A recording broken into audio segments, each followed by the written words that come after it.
서울대학병원 VIP 진료실에서 담당 주치의가 건넨 진단서를 보는 순간이었어요. 췌장암 사기 전이 6개월. 차가운 숫자들이 종이 위에 적혀 있었습니다. 제 남은 시간을 알리는 숫자들이었죠. 회장님, 최선을 다해 치료하겠습니다만. 김 교수의 목소리가 멀게 들렸어요. 30년 넘게 제약업계에 몸담으며 수많은 환자들의 생사를 숫자로만 봐왔던 제가 이제 그 숫자의 주인공이 된 거였습니다. 6개월이면 확실한 겁니까? 제 목소리는 평소처럼 침착했어요. 평생 감정을 드러내지 않고 살아온 습관 때문이었죠. 네, 아무리 길어도. 김 교수는 말을 잇지 못했습니다. 미안한 표정이었어요. 하지만 저는 오히려 안도했습니다. 적어도 정확한 시한을 알게 됐으니까요. 진료실을 나와 병원 복도를 걸으며 문득 이상한 생각이 들었어요. 65년을 살면서 진짜 행복했던 적이 언제였을까? 손에 꼽을 정도밖에 없었습니다. 병원 로비의 거울에 비친 제 모습을 봤어요. 고급 정장, 명품 시계, 완벽하게 빗어넘긴 머리. 모든 게 성공을 보여주고 있었지만 눈빛만은 공허했습니다. 전용 차량을 타고 회사로 돌아왔어요. 서울 최고층 빌딩 57층. 제약회사 회장실의 의자에 앉았습니다. 책상 위에는 오늘 아침에 올라온 보고서들이 그대로 놓여 있었어요. 3분기 매출 보고서, 신약 개발 현황, 해외 진출 계획서들이었죠. 그런데 그 서류들 사이에서 한 장의 종이가 눈에 띄었어요. 구겨진 채로 쓰레기통 옆에 떨어져 있던 신문 기사였습니다. 신약 부작용 피해자, 가족, 국정감사서, 눈물의 증언. 제 손이 떨렸습니다. 1년 전 일이었어요. 저희 회사가 개발한 신약 라이프텍의 부작용으로 젊은 환자들이 사망한 사건이었죠. 기사를 다시 읽어봤습니다. 김민호 25, 김소영 28 남매의 이야기였어요. 백혈병을 앓던 민호가 라이프텍을 복용한 후 급성 간부전으로 세상을 떠났다는 내용이었습니다. 제 동생은 살고 싶어 했어요. 25살이었거든요. 꿈도 많았고 사랑하는 사람도 있었어요. 그런데 기사 속 김소영의 증언이 가슴을 찔렀습니다. 사진도 있었어요. 법정에서 눈물을 흘리는 젊은 여성의 모습이었죠. 저는 그 기사를 구겨서 쓰레기통에 던졌던 기억이 났어요. 그때는 그냥 귀찮은 일 중 하나였거든요. 법무팀에서 알아서 처리하라고 지시했었죠. 하지만 지금은 달랐습니다. 그 기사의 모든 글자가 제 가슴에 박혔어요. 서랍을 열어 그날의 회의록을 찾아봤습니다. 1년 전 라이프텍 사건 대응 회의록이었어요. 제 목소리로 녹음된 내용이 남아 있었습니다. 언론 플레이로 여론 무마하고 피해자 가족들한테는 합의금 제시해. 길게 끌지 말고. 차가운 목소리였어요. 마치 다른 사람이 한 말 같았지만 분명히 제 목소리였습니다. 그때 또 다른 목소리가 들렸어요. 법무팀 이사의 목소리였습니다. 회장님, 그런데 김민호 케이스는 좀 특이합니다. 임상시험 데이터를 보면 그만해. 이미 승인받은 약이야. 과거 일 들춰내지 마. 제가 말을 끊었던 기억이 났어요. 그때 저는 이미 알고 있었습니다. 라이프텍의 임상 데이터가 조작됐다는 걸, 부작용을 숨기고 시장에 출시했다는 걸. 하지만 돈이 더 중요했어요. 이미 투자한 수천억 원을 날릴 수는 없었거든요. 김민호. 저와 비슷한 이름을 가진 25살 청년이 제 결정 때문에 죽었던 거였습니다. 갑자기 숨이 막혔어요. 가슴이 조여왔습니다. 췌장암 때문이 아니었어요. 양심 때문이었죠. 컴퓨터를 켜서 김소영을 검색해봤습니다. 현재 서울대학병원 응급실 간호사로 일하고 있다고 나왔어요. 동생을 잃은 후 의료진이 되어 생명을 구하는 일을 하고 있었습니다. 사진도 있었어요.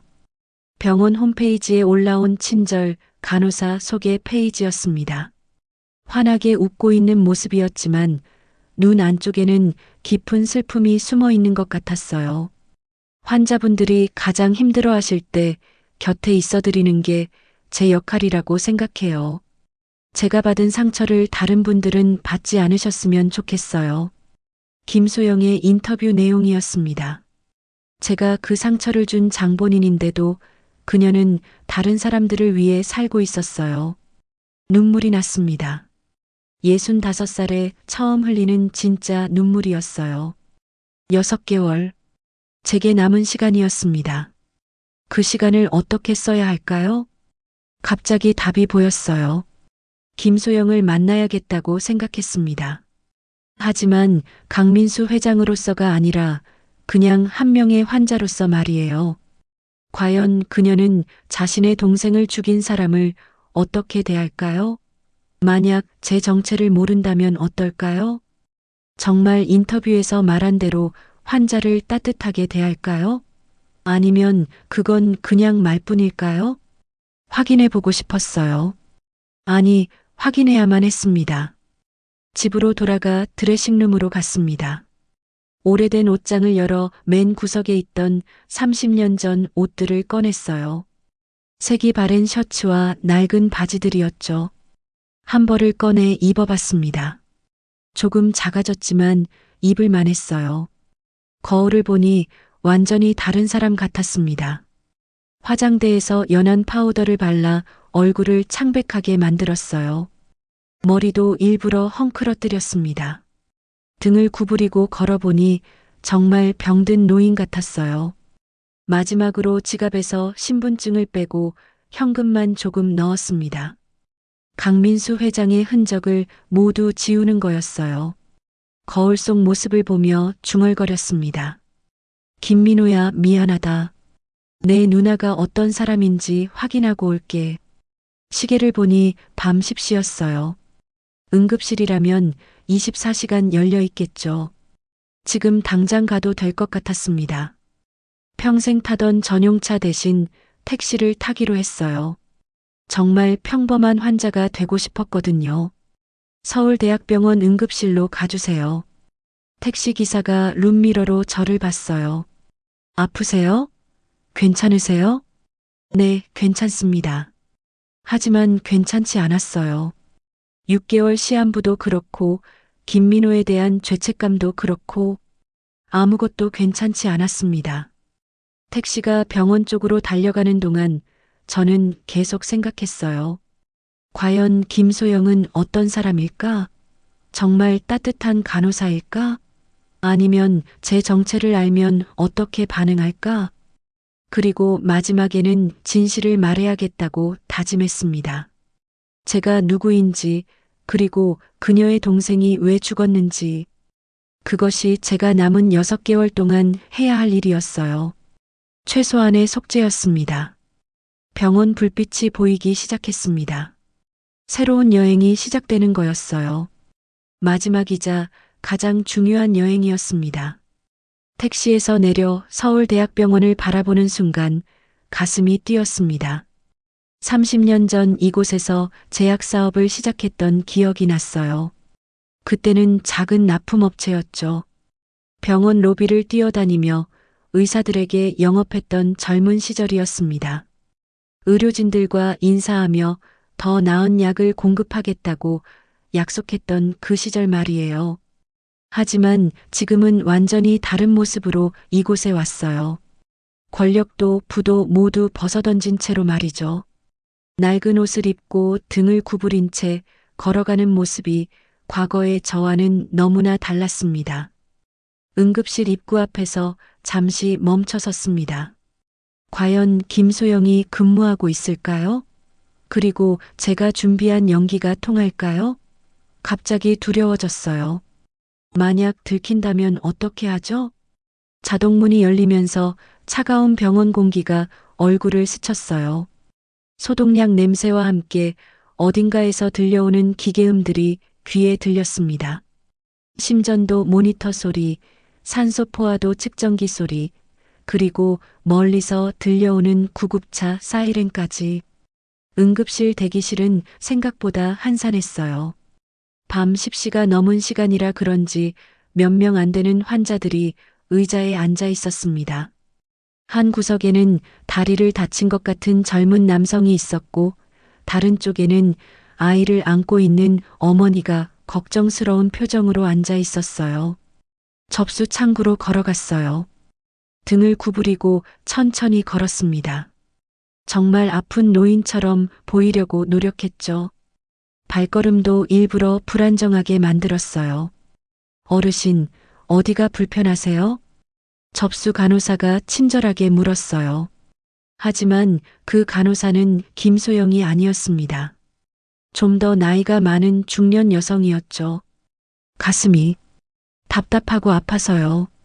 목소리도 일부러 떨리게 냈어요. 연기가 아니라 정말 떨렸거든요. 긴장 때문이었죠.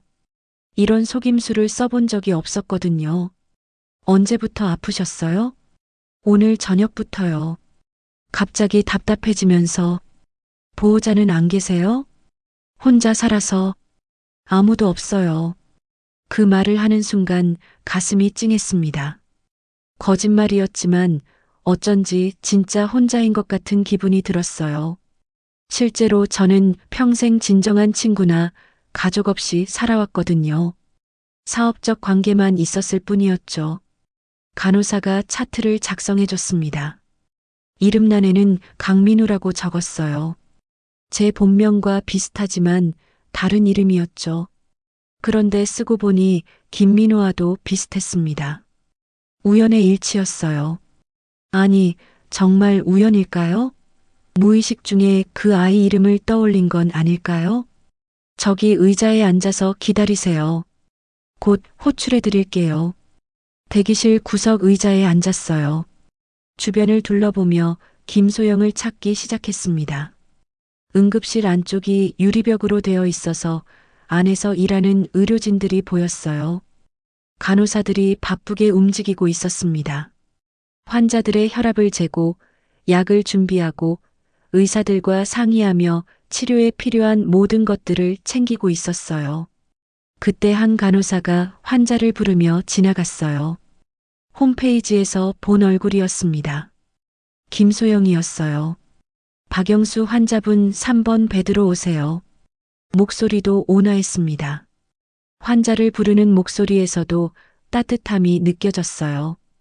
다른 간호사들보다 한 톤 더 부드럽게 말하는 것 같았습니다. 김소영을 보는 순간 갑자기 30년 전 기억이 떠올랐습니다. 그때 저는 26살이었어요. 작은 제약회사에서 영업사원으로 일하고 있었죠.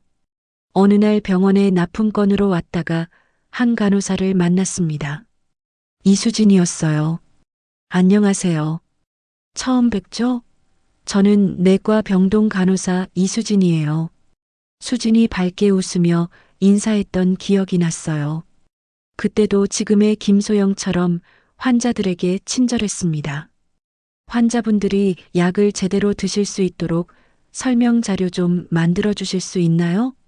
복용법이 복잡해서 어르신들이 헷갈려 하세요.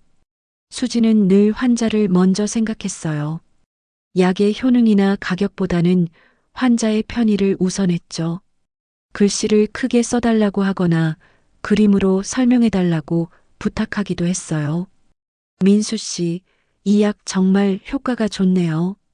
환자분들이 많이 좋아지고 계세요. 수진이 기뻐하는 모습을 보면 저도 뿌듯했어요. 단순히 돈을 벌었다는 기쁨이 아니라 정말 사람들에게 도움이 되고 있다는 기쁨이었죠. 그런 수진에게 저는 점점 끌렸습니다.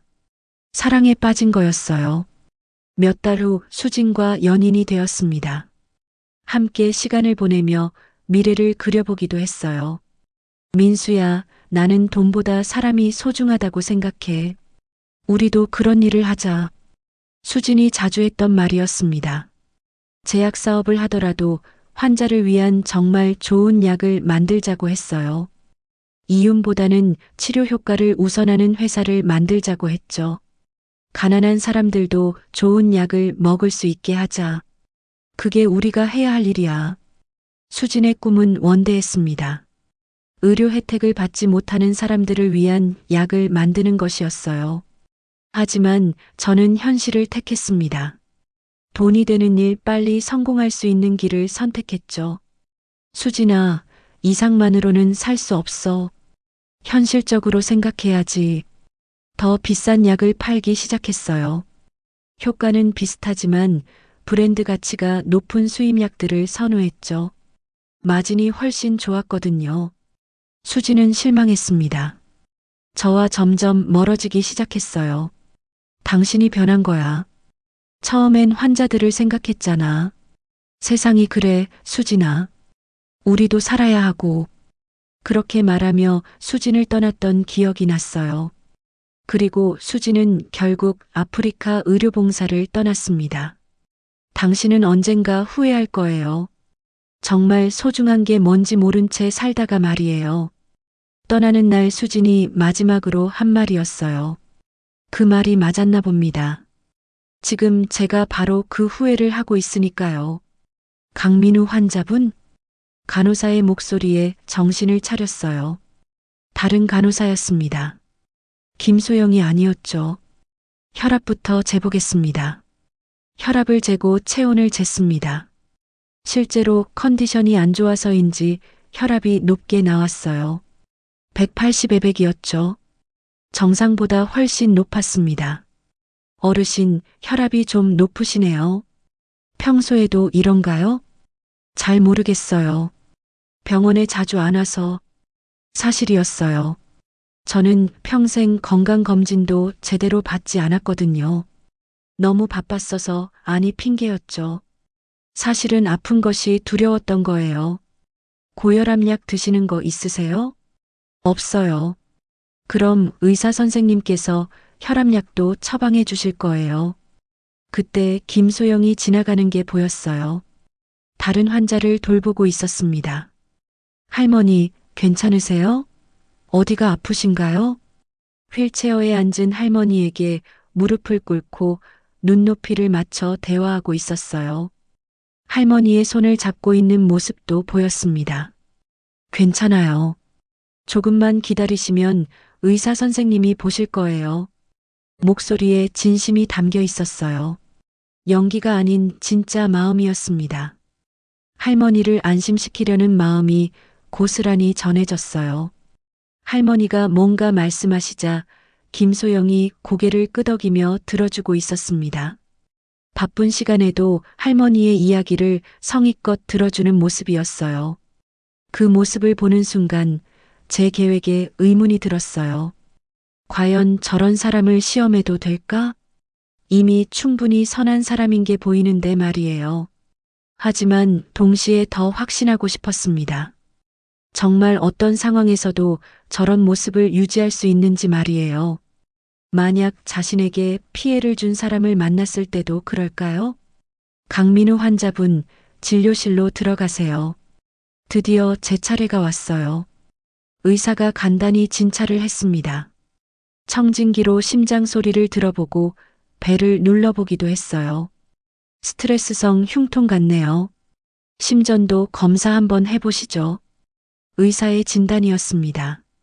실제로 스트레스를 많이 받고 있었으니까 틀린 말은 아니었어요. 혈압도 높으시니까 혈압약도 처방해 드릴게요. 꾸준히 드셔야 해요. 검사실로 가는 길에 김소영과 마주쳤습니다. 복도에서 잠시 눈이 마주쳤어요.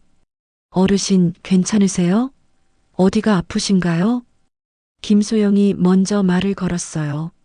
제가 힘들어 보였나 봅니다. 실제로 연기를 하느라 힘들었거든요. 가슴이 좀 아파서 검사하러 가는 중이에요. 혼자 오셨어요? 보호자분은 안 계세요? 걱정하는 표정이었어요. 진짜 걱정하는 것 같았습니다. 연기가 아니라 정말 마음에서 우러나오는 걱정이었어요. 혼자 살아서요. 그 말을 듣는 순간 김소영의 표정이 더 안쓰러워졌어요. 눈빛이 달라졌습니다. 검사 끝나시면 말씀해 주세요. 결과 설명해 드릴게요. 굳이 그럴 필요가 없는데도 자신이 도와주겠다고 말하는 거였어요. 다른 간호사들은 바쁘게 자신의 일만 하고 있는데 김소영만은 달랐습니다. 심전도 검사는 금방 끝났어요. 다행히 특별한 이상은 없다고 했습니다. 정말 스트레스성 흉통이었나 봅니다. 검사를 마치고 나왔을 때 김소영이 기다리고 있었습니다. 정말 기다리고 있었어요.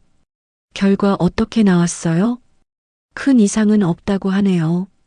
스트레스 때문이래요. 다행이에요. 진심으로 안도하는 표정이었어요. 처음 본 환자인데도 마치 가족처럼 걱정해주는 모습이었습니다. 그런데 어르신, 약국에서 약 받아가실 때 복용법 잘 들으세요. 혼자 사시니까 헷갈리실 수도 있거든요. 그리고 작은 메모지를 건네줬어요. 제 이름이에요. 궁금한 거 있으시면 언제든 물어보세요. 메모지에는 응급실 간호사 김소영이라고 적혀 있었어요. 전화번호도 함께 적혀 있었습니다. 병원 대표번호로 전화하셔서 응급실 김소영 간호사 바꿔달라고 하시면 돼요. 고맙습니다. 제 목소리가 떨렸어요. 연기가 아니라 정말 감동해서였습니다. 언제 이런 따뜻함을 받아본 적이 있었을까요? 약국에서 약을 받으며 생각했어요. 혈압약과 소화제였는데 약사가 복용법을 자세히 설명해 줬습니다. 김소영이 미리 부탁해 놨나 봅니다.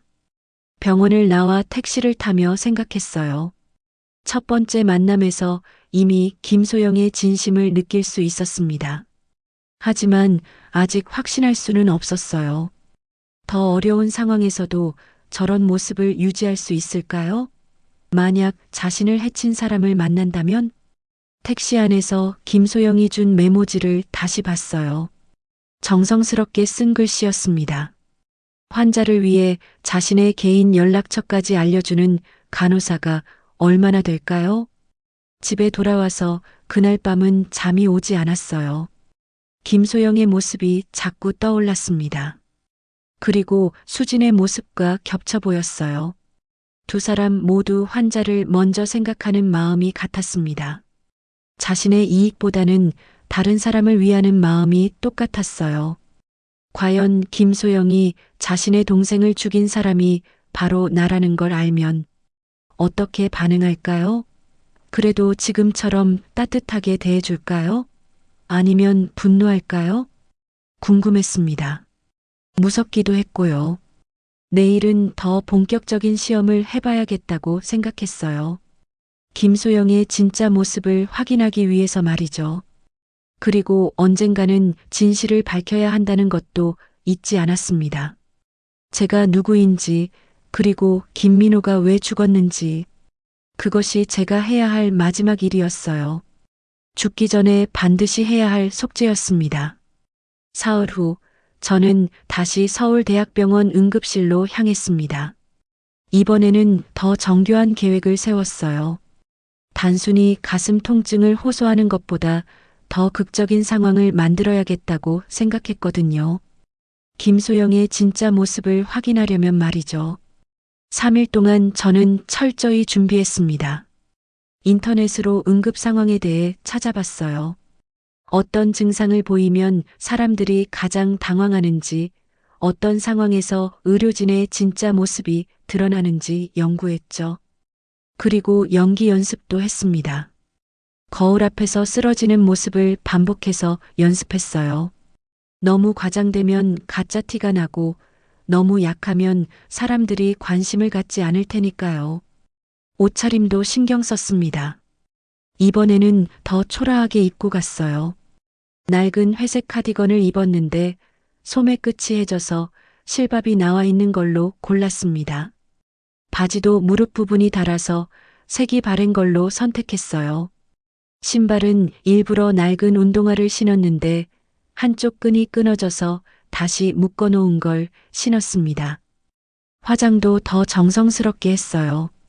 얼굴을 창백하게 만들기 위해 연한 파우더를 여러 번 발랐습니다. 눈 밑에는 검은 아이라이너로 다크서클을 그렸어요. 거울을 보니 정말 오랫동안 아픈 노인 같았습니다. 오전 9시 출근 시간대의 응급실은 평소보다 분주했습니다. 야간 근무자들과 주간 근무자들이 교대하는 시간이었어요. 간호사들이 환자 인수인계를 하느라 바쁘게 움직이고 있었죠. 의사들도 아침 회진 준비로 분주한 모습이었습니다. 응급실 로비에는 여러 종류의 환자들이 앉아 있었어요.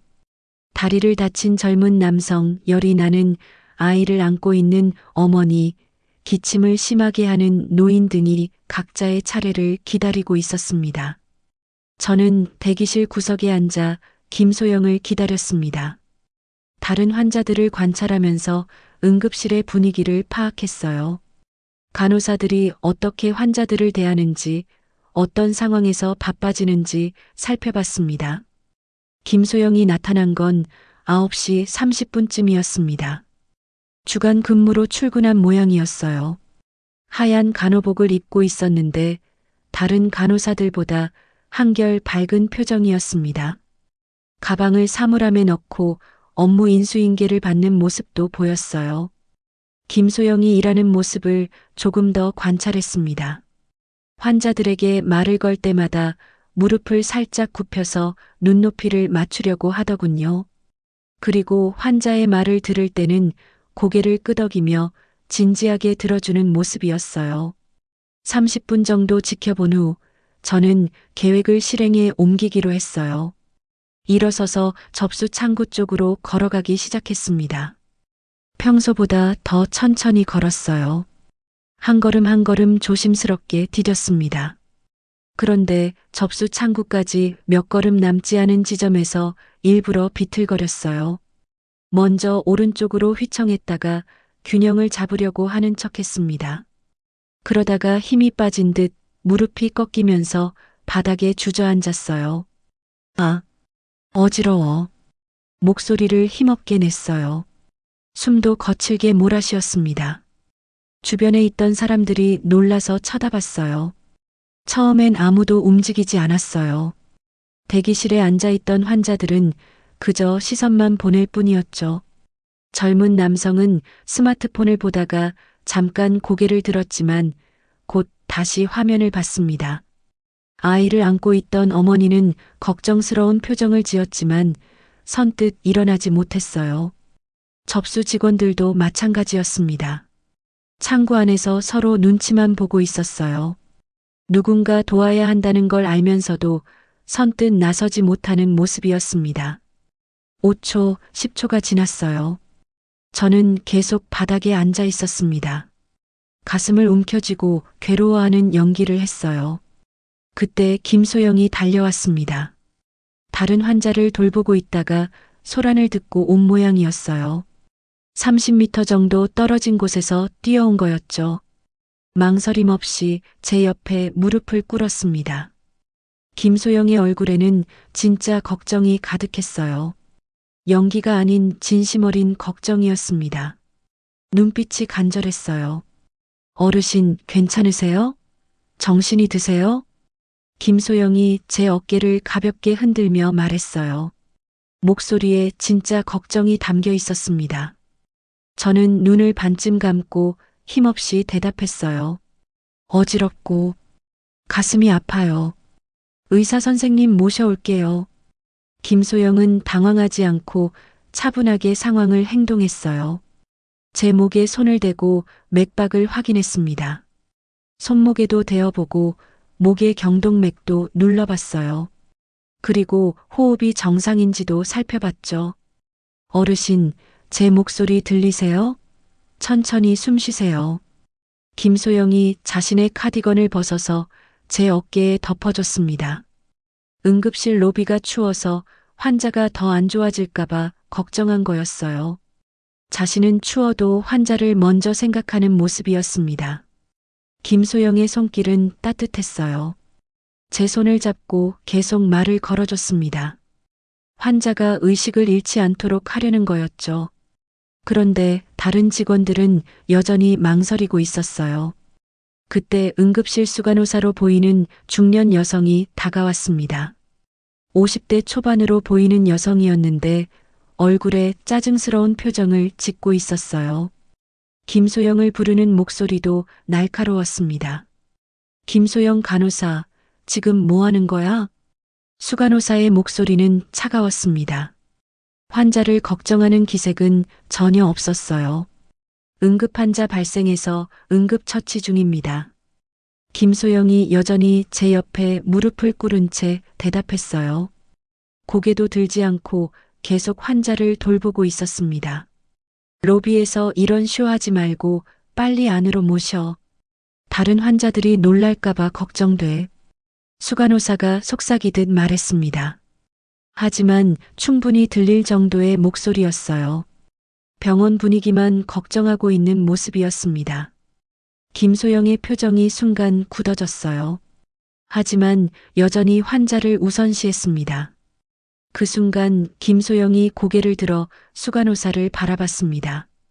평소와는 다른 단호한 표정이었어요. 눈빛이 달랐습니다. 지금은 절차가 아니라 생명입니다. 김소영의 목소리는 조용했지만 확고했습니다. 한치의 망설임도 없었어요. 떨리는 기색도 없이 당당하게 말했습니다. 저는 그 말을 듣는 순간 온몸에 전율이 흘렀습니다. 30년 전 수진이 했던 말과 비슷했거든요. 지금은 체면이 아니라 생명이에요. 수진이 쓰러진 할머니를 도우며 제게 했던 바로 그 말이었습니다. 그때도 주변 사람들이 체면을 걱정했었어요.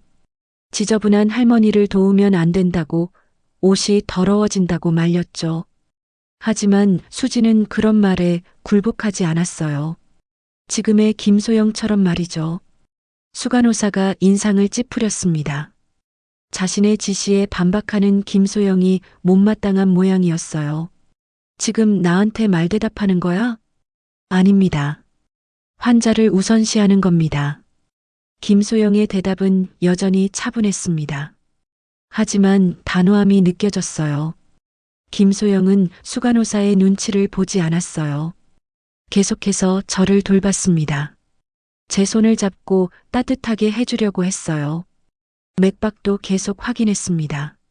어르신, 곧 의사 선생님이 오실 거예요. 조금만 참으세요. 그런데 의사는 오지 않았습니다. 다른 직원들이 수간호사 눈치를 보며 망설이고 있었던 거죠. 김소영이 그걸 알아차렸습니다. 아직 의사 선생님 안 부르셨나요?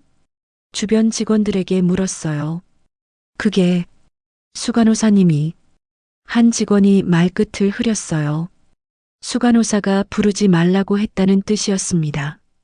김소영의 표정이 굳어졌어요. 하지만 망설이지 않았습니다.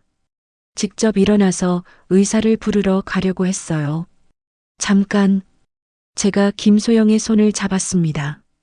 괜찮아요. 많이 나아진 것 같아요.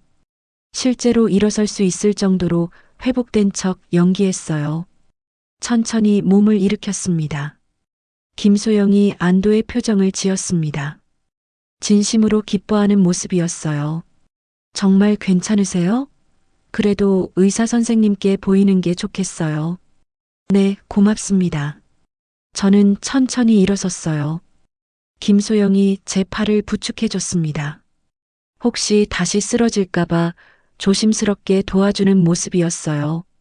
주변 사람들이 안도의 한숨을 쉬었습니다. 환자가 괜찮아졌으니 다들 안심한 거였죠.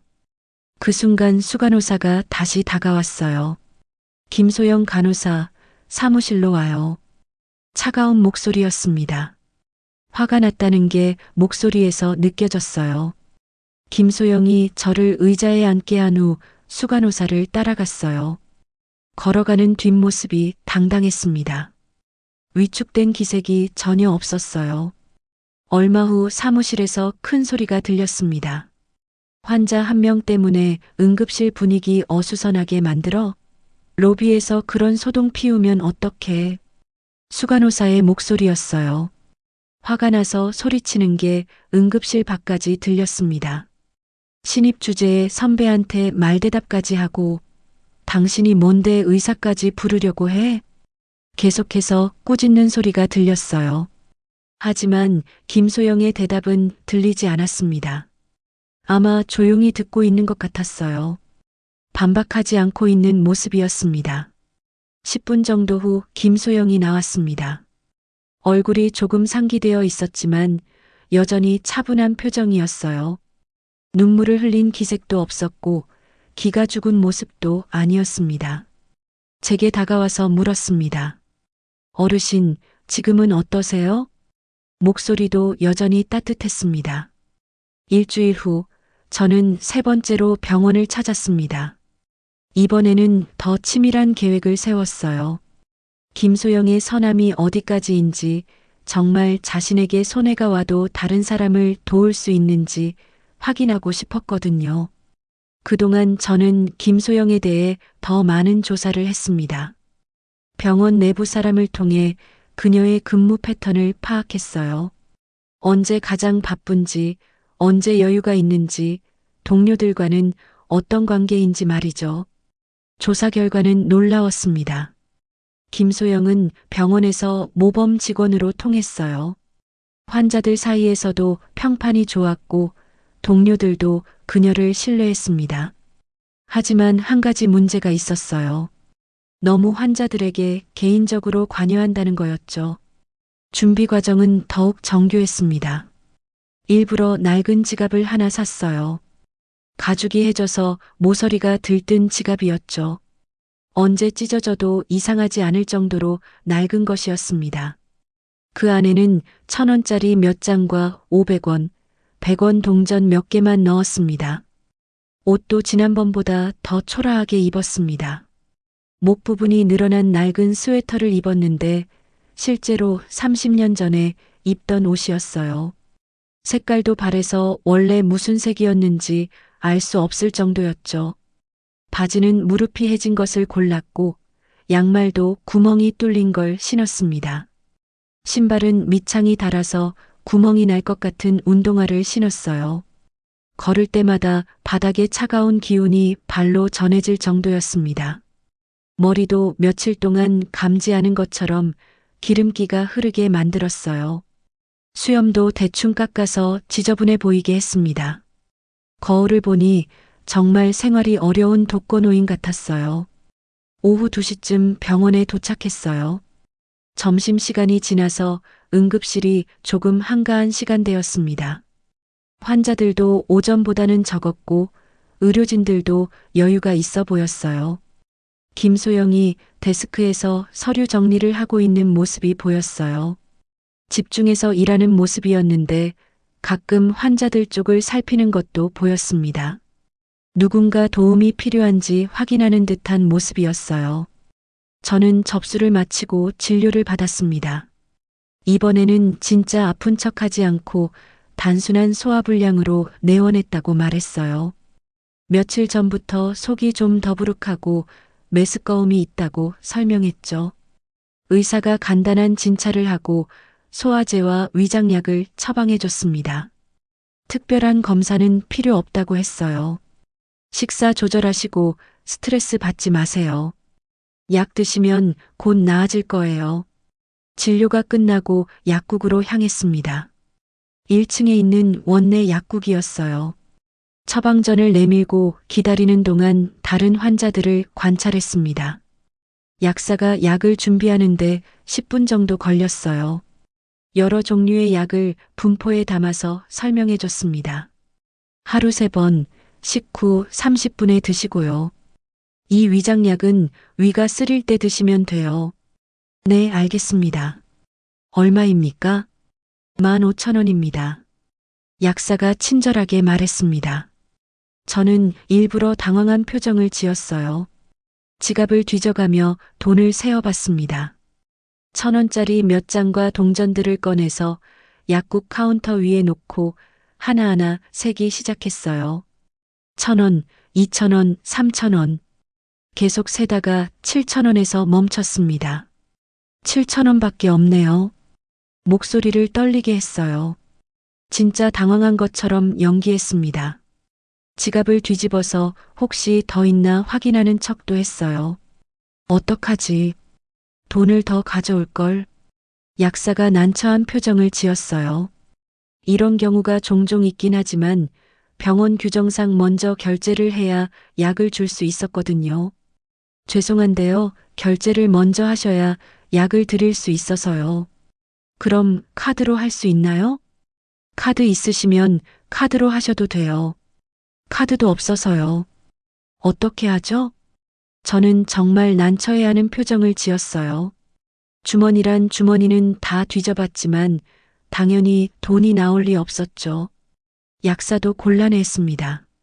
규정상 결제 없이는 약을 줄 수 없었거든요. 집에 가서 돈 가져와야겠네요. 얼마나 걸릴까요? 약은 하루 종일 보관해 드릴 수 있어요. 내일까지 오시면 돼요. 그런데 문제는 제가 연기하는 캐릭터가 당장 약이 필요한 상황이라는 거였어요. 지금 속이 너무 아픈데 집이 멀어서 왔다 갔다 하기가. 그때 뒤에서 목소리가 들렸어요. 제가 대신 내드릴게요. 돌아보니 김소영이 서 있었습니다. 업무를 마치고 지나가다가 상황을 본 모양이었어요. 얼굴에는 걱정스러운 표정이 가득했습니다. 아니에요, 괜찮습니다. 집에 가서 돈 가져올게요. 저는 사양하는 척 했어요. 하지만 김소영은 이미 자신의 지갑을 꺼내고 있었습니다. 15,000원이라고 하셨죠? 아프신데 약을 못 드시면 안 되잖아요. 김소영이 자신의 카드를 내밀었어요. 주저하는 기색이 전혀 없었습니다. 마치 당연한 일인 것처럼 행동했어요. 정말 괜찮습니다. 이런 걸 어떻게... 괜찮아요. 천천히 갚으세요. 급한 게 아니니까요. 약사도 놀란 표정이었어요. 처음 보는 환자를 위해 자신의 돈을 내는 간호사를 본 건 아마 처음이었을 거예요. 이런 일이 있어도 되나요? 약사가 김소영에게 물었습니다. 병원 규정상 문제가 없는지 확인하는 듯한 톤이었어요. 환자분이 아프신데 약을 못 드시면 안 되잖아요. 개인적으로 도와드리는 거니까 문제 없어요. 김소영의 대답은 당연하다는 듯 담담했어요. 결제가 끝나고 약을 받았습니다. 김소영이 약봉지를 제게 건네주면서 자세히 설명해 줬어요. 식후 30분에 드시고 하루 3번이에요. 이 노란 약은 소화제고 하얀 약은 위장약이에요. 그리고 찬 음식은 피하시고 맵고 짠 음식도 당분간 드시지 마세요. 약 복용법뿐만 아니라 생활주의 사항까지 자세히 알려줬습니다. 정말 고맙습니다. 어떻게 갚아야 할지 모르겠네요. 괜찮아요. 건강하게 지내시는 게 더 중요해요. 나중에 여유 있을 때 갚으시면 돼요. 김소영의 미소는 진심이었어요. 전혀 억지스럽지 않았고 마치 가족을 대하는 것 같은 따뜻함이 있었습니다. 연락처라도 드려야겠는데. 아니에요, 괜찮아요. 병원에 오시면 언제든 찾으실 수 있잖아요. 김소영은 연락처도 받지 않으려고 했어요. 정말 아무 조건 없이 도움을 주는 거였습니다. 저는 그 자리에서 바로 가지 않고 조금 더 상황을 지켜봤어요. 김소영이 정말 진심인지 아니면 겉으로만 그런 건지 확인하고 싶었거든요. 1층 로비에 앉아서 김소영의 행동을 관찰했습니다. 약국을 나온 김소영이 간호사실로 돌아가는 모습을 봤어요. 그리고 동료들과 대화하는 모습도 멀리서 관찰할 수 있었습니다. 소영아, 또 환자 도와준 거야? 한 동료 간호사가 물었습니다. 목소리에서 이런 일이 처음이 아니라는 게 느껴졌어요. 네, 약값이 부족하셔서요. 김소영은 별일 아니라는 듯 대답했습니다. 너 그러다가 월급 다 떨어져. 이번 달에만 벌써 몇 번째야? 다른 간호사가 걱정스럽게 말했어요. 진짜 걱정하는 목소리였습니다. 괜찮아요. 많은 돈도 아니고 환자분들이 아프신데 어떡해요. 김소영은 여전히 담담했습니다. 그 대화를 듣고 충격을 받았어요. 김소영이 저에게 한 일이 처음이 아니라는 걸 알았거든요. 평소에도 이런 식으로 환자들을 도와주고 있었던 거예요. 더 놀라운 건 그 다음 대화였습니다. 수간호사가 또 뭐라고 할 텐데. 지난번에도 혼났잖아. 이번엔 들키지 않을 거예요.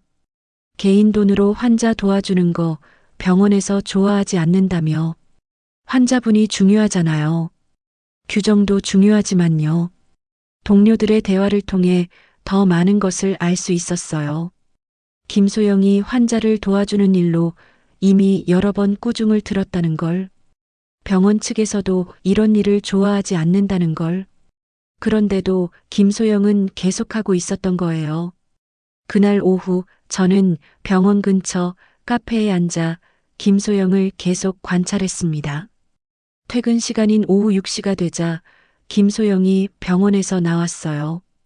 다른 간호사들은 택시를 타거나 자차를 이용하는데 김소영은 버스 정류장으로 향했습니다.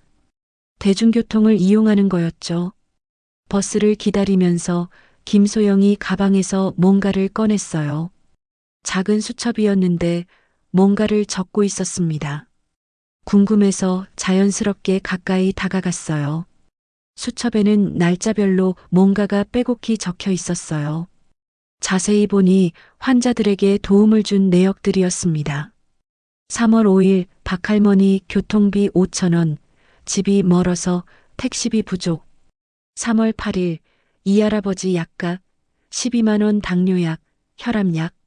3월 10일 최아주머니 점심값 8,000원, 하루 종일 굶으셨다고 함. 3월 12일 김아주머니 CT 검사비 8만 원, 보험 안 되는 검사. 그리고 오늘 날짜에는 이렇게 적혀 있었어요. 3월 15일 강민우 어르신 약값 15,000원, 소화제, 위장약. 제 가명이 적혀 있었습니다. 그런데 단순히 금액만 적은 게 아니라 어떤 약인지까지 적어놨더군요. 더 놀라운 건 수첩 마지막 페이지였어요. 이번 달 도움 준 총액 32만 원이라고 적혀 있었습니다. 그리고 그 밑에는 다음 달 예상 금액 마이너스 40만 원이라는 메모도 있었어요. 김소영의 월급이 얼마인지는 정확히 몰랐지만 간호사 월급을 생각하면 32만 원은 적지 않은 돈이었어요. 월급의 상당 부분을 환자들을 위해 쓰고 있었던 거죠. 그런데도 다음 달에는 더 많은 금액을 책정해 놓은 걸 보니 이런 일을 계속할 계획이라는 게 느껴졌어요. 버스가 와서 김소영이 탔습니다. 저도 몰래 같은 버스를 탔어요. 김소영이 어디서 사는지, 어떤 생활을 하는지 보고 싶었거든요. 30분 정도 지나서 김소영이 내렸습니다. 강남이나 압구정 같은 좋은 동네가 아니었어요. 오래된 주택들과 낡은 상가들이 즐비한 그리 좋지 않은 동네였습니다. 김소영이 들어간 건물은 20년도 넘어 보이는 낡은 연립주택이었어요. 외벽 페인트가 벗겨지고 계단 난간이 녹슨 그런 곳이었습니다. 1층에는 작은 슈퍼마켓이 있었고 2층부터 주택이었어요. 김소영은 2층으로 올라갔습니다. 아마 원룸이나 투룸 정도 되는 작은 집에 사는 것 같았어요. 그제서야 깨달았어요. 김소영 자신도 전혀 넉넉하지 않은 형편에 살고 있다는 걸. 좋은 집에 살지도 않고 비싼 차를 타지도 않고 아마 평소 생활도 검소하게 할 것 같았어요. 그런데도 자신보다 더 어려운 환자들을 도와주고 있었던 거예요. 자신이 아껴서 모은 돈으로 말이죠. 집으로 돌아가는 길에 많은 생각을 했습니다. 오늘 본 김소영의 모습은 정말 충격적이었어요. 단순히 친절한 간호사 정도가 아니었습니다. 진짜 선한 사람이었어요. 자신에게 손해가 와도 다른 사람을 돕는 사람, 규정을 어겨서 꾸중을 들어도 환자를 우선시하는 사람, 자신도 넉넉하지 않으면서 더 어려운 사람들을 돕는 사람, 그런 사람이 정말 존재한다는 게 믿어지지 않았어요. 30년 넘게 비즈니스 세계에서 살면서 만난 사람들은 대부분 자신의 이익을 우선시했거든요. 계산 없이 남을 돕는 사람은 거의 본 적이 없었어요. 그런데 김소영은 달랐습니다. 진짜 순수한 마음으로 사람들을 돕고 있었어요. 그날 밤 저는 오랫동안 잠들지 못했습니다. 김소영의 수첩에 적힌 내용들이 계속 머릿속을 맴돌았어요. 그리고 그 수첩에 제 이름도 적혀 있다는 사실이 묘한 감정을 불러일으켰습니다. 김소영에게 저는 그냥 도움이 필요한 한 명의 환자였을 뿐이에요. 하지만 사실 저는 그녀의 동생을 죽인 장본인이었죠. 만약 김소영이 그 사실을 안다면 어떻게 할까요? 그래도 지금처럼 도와줄까요? 아니면 분노할까요? 궁금했지만 동시에 두려웠어요. 답을 알고 싶으면서도 알기가 무서웠습니다. 다음 시험은 더 어려워야겠다고 생각했습니다. 김소영의 선함에 한계가 있는지 확인해 보고 싶었어요. 정말 어떤 상황에서도 사람을 우선시할 수 있는지 말이죠. 그리고 언젠가는 진실을 말해야 한다는 것도 잊지 않았습니다. 더 이상 이런 거짓말을 계속할 수는 없었거든요. 김소영은 진짜 좋은 사람이었어요. 수진과 똑같은, 아니, 어쩌면 수진보다도 더 순수한 마음을 가진 사람이었습니다. 그런 사람을 속이고 있다는 게 점점 더 괴로워졌어요. 하지만 마지막 시험까지는 해봐야겠다고 생각했습니다. 정말 확신하고 싶었거든요. 열흘 후, 저는 마지막 시험을 위해 다시 병원으로 향했습니다. 이번이 진짜 마지막이었어요. 김소영이 정말 어떤 상황에서도 원칙을 지킬 수 있는지, 권력 앞에서도 굴복하지 않을 수 있는지 확인하고 싶었거든요. 며칠 전부터 치밀한 준비를 했습니다. 이번에는 단순히 제가 연기하는 것만으로는 부족했어요.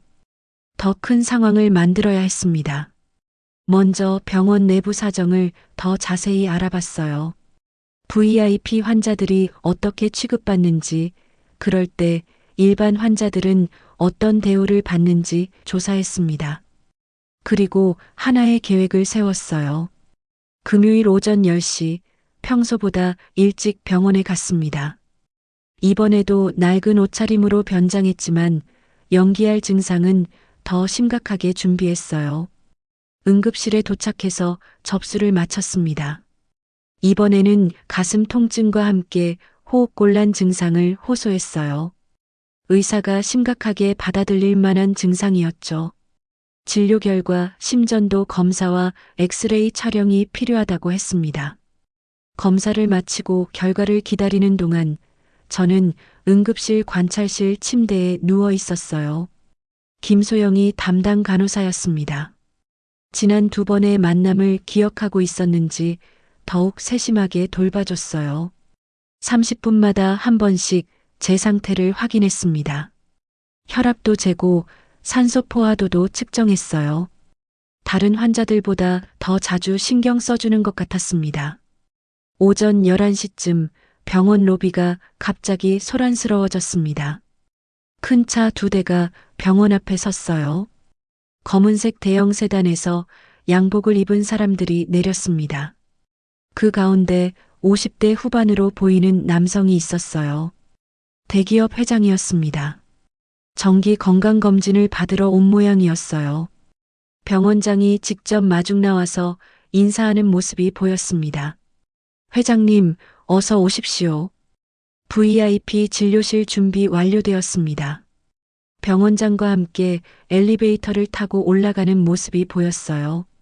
아마 최고급 진료실로 가는 것 같았습니다.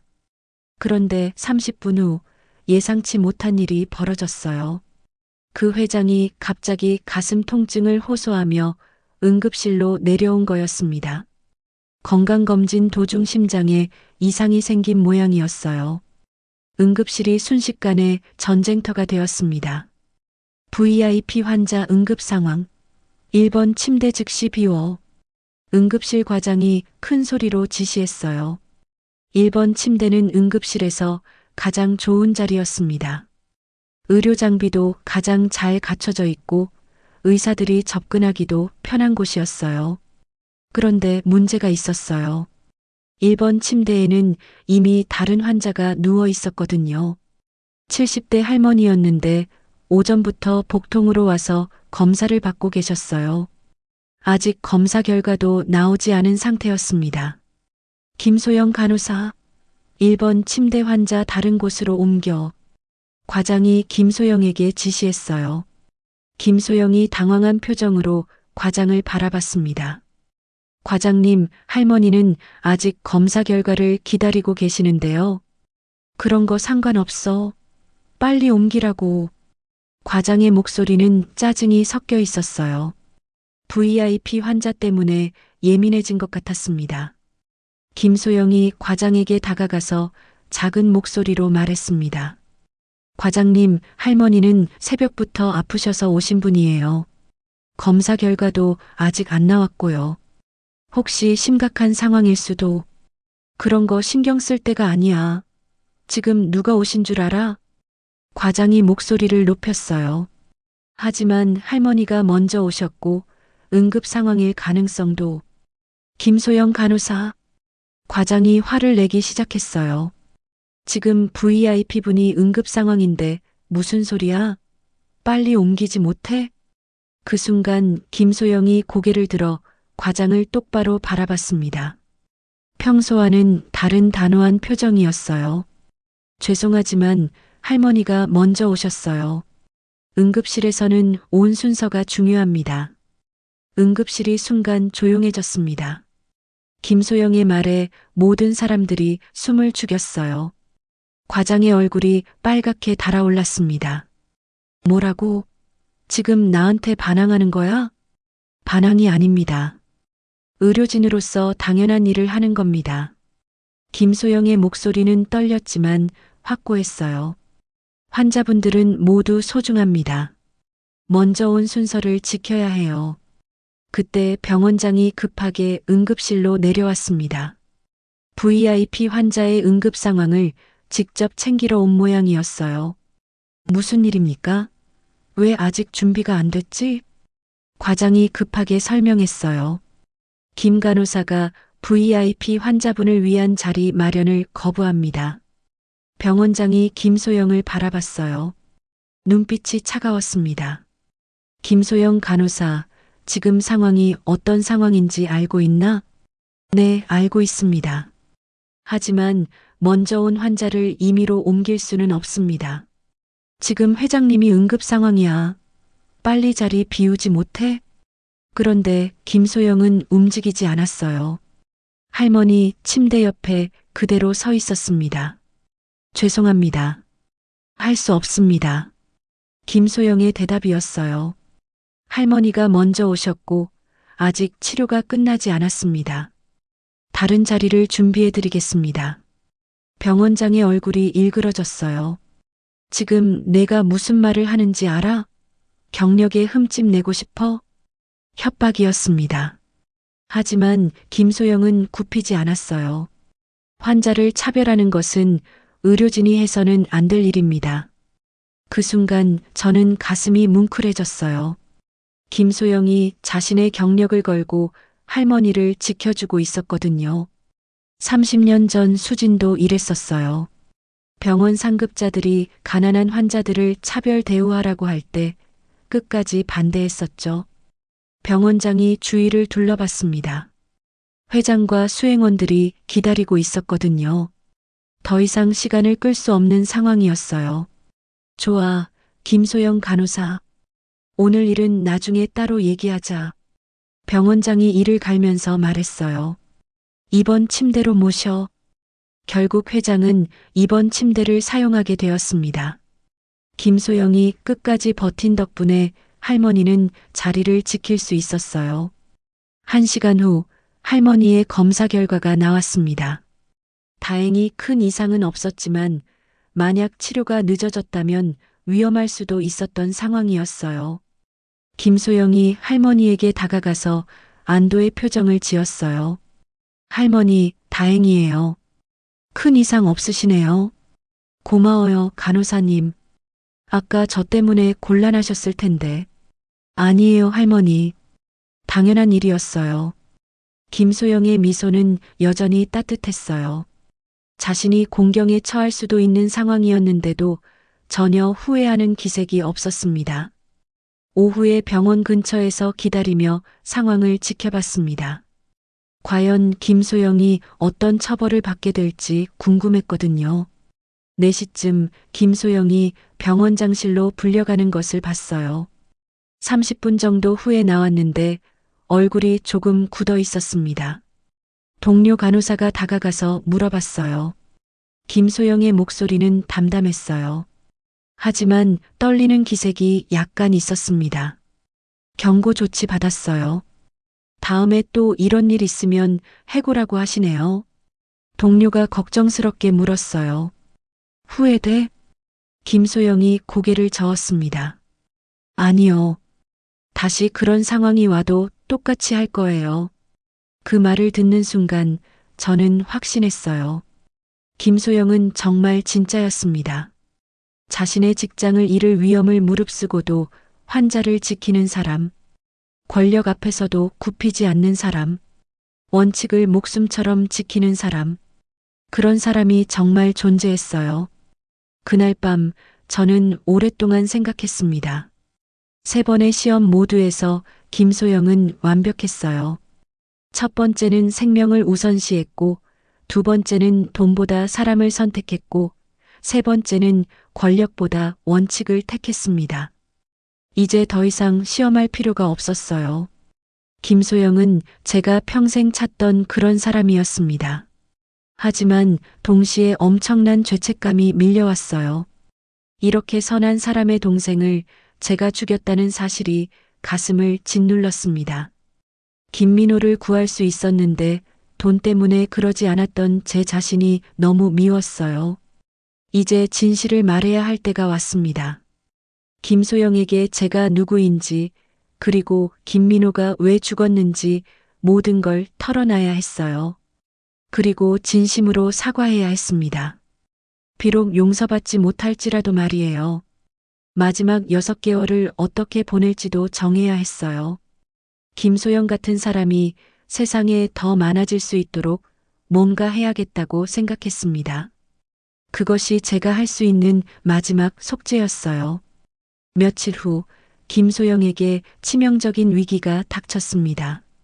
그날 오후 3시쯤 저는 김소영의 퇴근을 기다리며 병원 1층 로비 구석진 자리에 앉아 있었습니다. 오늘이야말로 모든 진실을 털어놓으려고 마음먹었던 참이었어요. 로비는 평소보다 한적했고 오후 햇살이 유리창을 통해 부드럽게 스며들고 있었습니다. 그런데 4시가 조금 넘은 시각 갑작스럽게 병원 입구가 소란스러워졌습니다.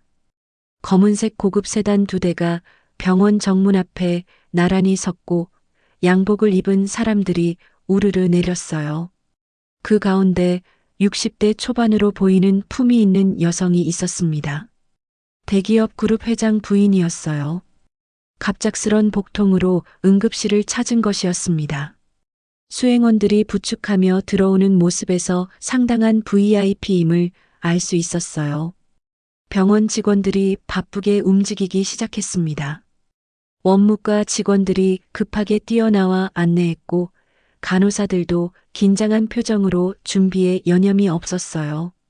이런 고위급 환자가 오면 병원 전체가 바짝 긴장하게 마련이었습니다. 박병 원장이 직접 나와서 영접했습니다.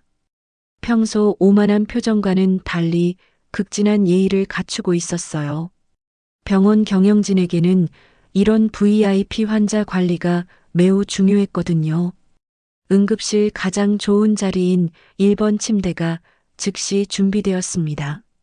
다른 환자가 사용하고 있었지만 재빨리 다른 곳으로 옮겨졌어요. 개인 병실 수준으로 커튼이 둘러쳐지고 최신 의료 장비들이 배치되었습니다. 김소영이 담당 간호사로 배정되었어요. VIP 환자 케어에는 가장 실력 있는 간호사가 투입되는 것이 관례였습니다.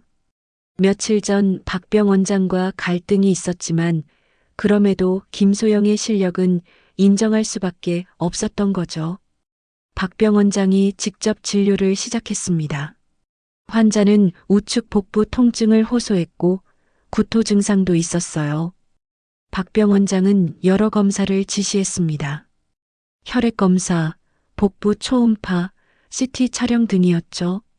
검사가 진행되는 동안 박병 원장은 VIP 환자와 가족들에게 극진한 서비스를 제공했습니다.